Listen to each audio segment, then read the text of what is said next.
Здравейте, скъпи мои! Когато ме търсят мъже, клиенти, основното им оплакване е, че жените, които са с тях, или не ги уважават, или ги използват, или им изневеряват, или всичко това накуп. Ако това е шаблон, който се повтаря периодично с всички жени, които излизате, срещате неуважение, използване и унижение, тук ще се опитам да ви обясня причините, поради които тези жени са точно във вашия живот и ще ви дам някои съвети как да предотвратите този шаблон за в бъдеще. Аз съм Ваня, приложен психолог от Пловдив. Моля, разгледайте всичките ми клипчета, погледнете книжките, които са на моя уебсайт. Абонирайте се за канала, предполагам вече сте го направили. Препоръчайте ме на приятел, ако има какво да предложите от моите материали. И разбира се, потърсете ме за лична консултация. Телефончето ми е отдолу под клипа. И нека днешното клипче да помогне на мъжете да бъдат по-малко използвани, по-уважавани и не толкова лесно манипулируеми от дамите около тях. Мъжете клиенти започват да се оправдават със следното. Ама в началото жената беше различна. Тя беше прекрасна. И постепенно започна да ме лъже, започна да ме заблуждава и продължи да ме лъже. И така аз съм горката жертва. Скъпи мъже, жените никога не лъжат. Те могат да не ви кажат истината, могат да не я изговорят, но винаги я показват с поведението си. Всяка жена, с която сте излизали и ви е изневерила, наранила ви, използвала ви, взимала е нещо от вас без да ви връща нещо в енергиен план. Тя ви е показала букет от червени флагове още от първия ден, в който сте се запознали. Но вие сте избрали да пренебрегнете тези флагове. Пример. Жените показват, че са потенциално опасни партньорки в дългосрочен план по много начини. Първо, начина си на обличане. Дали тя провокира харесване от други мъже, дали се храни с лайкове и винаги не й достига мъжко внимание. Дали жената е сексуално много разкрепостена, много либерална. Това означава, че е имала доста опит и с доста партньори. Дали в момента тази жена е с друг мъж и вас ви използва уж за да сте и най-добрата приятелка, след което и ставате най-добър приятел с екстри и след което ако вие биете бившия по някакви критерии, тя се хваща от едното клонче за другото като маймунката и става ваше гадже. Нали не си мислите, че вие сте застраховани във вашия случай тя да направи същото с друг мъж?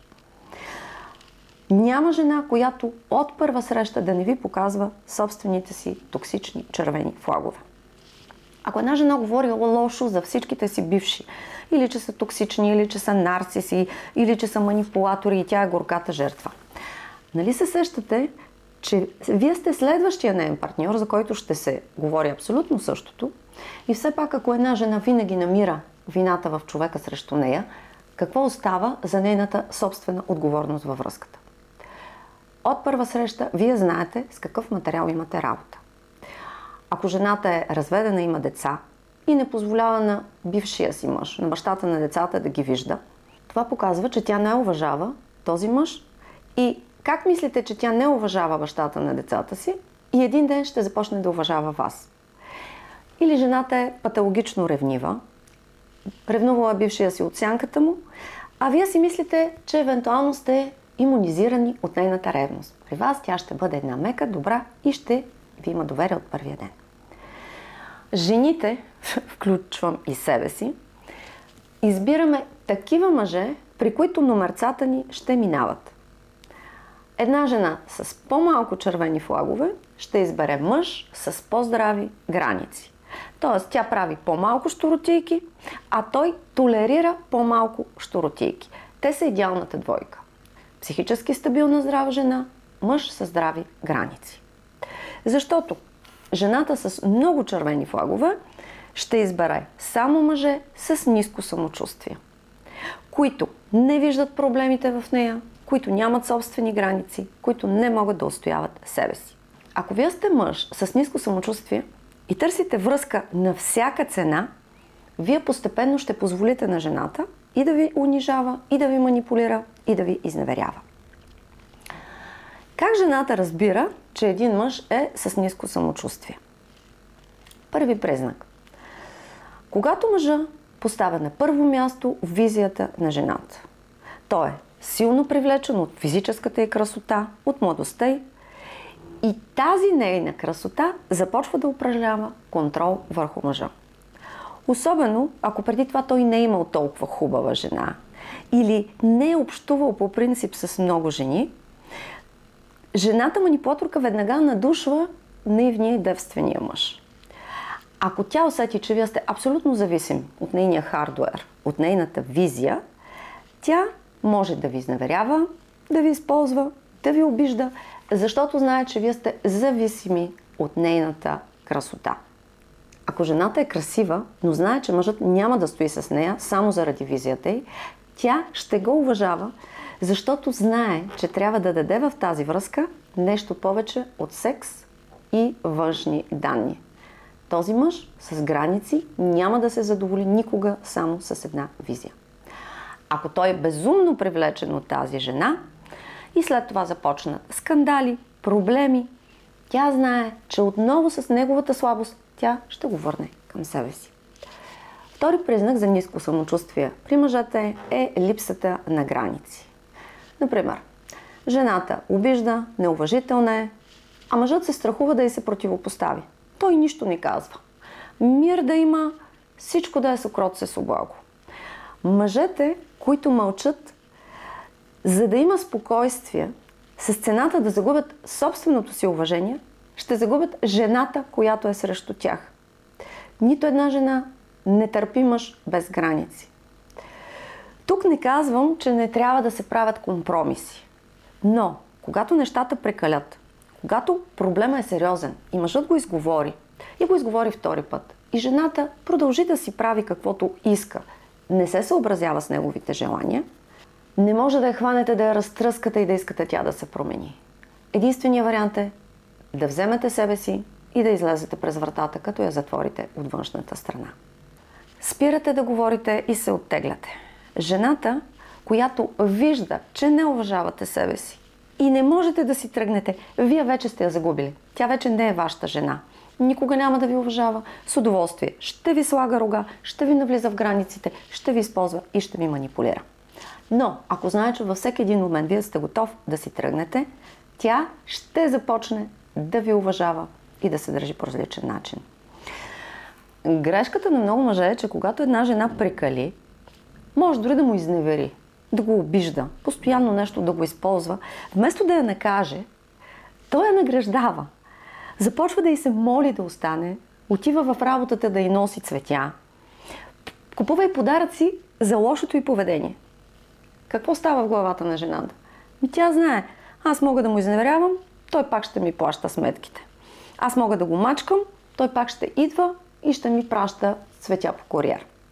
Когато види колко сте лесен, жената започва още по-малко да ви уважава. Откъде се появяват слабите граници и ниското самочувствие? Най-вероятно това е от липсата на безусловна любов в детството.